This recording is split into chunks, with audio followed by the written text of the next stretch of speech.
அந்த பிரகாரத்தை சுத்தி வரும்போது அதோட நடை இருக்கு பாருங்க, அப்படியே ஆடி ஆடி ஆடி ஆடி வர்ற அந்த அழகே பார்த்தீங்க அப்படின்னா கண்கொள்ளா காட்சியா இருக்கும். அவ்வளோ ஒரு அழகா, அவ்வளோ ஒரு அமைதியா, ஒரு குழந்தைத்தனமா, ஒரு சுட்டித்தனமான ஒரு சுபாவம் கொண்டதான் நம்ம திருச்செந்தூர் தெய்வானை யானை.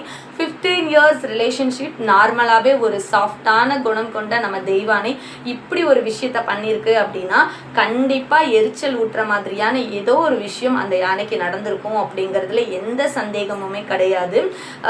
இது எல்லாத்தையுமே பார்க்கும்போது நம்ம எல்லாம் தெரிஞ்சுக்க வேண்டிய விஷயம் ஒன்னே ஒன்று தாங்க.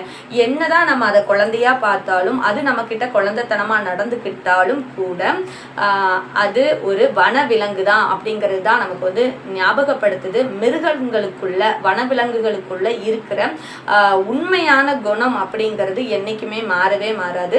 ஸோ அது எல்லாத்தையுமே நம்ம இன்னைக்கு புரிஞ்சுக்கிறதுக்கான ஒரு தருணம் அப்படின்னு கூட சொல்லலாம். ஸோ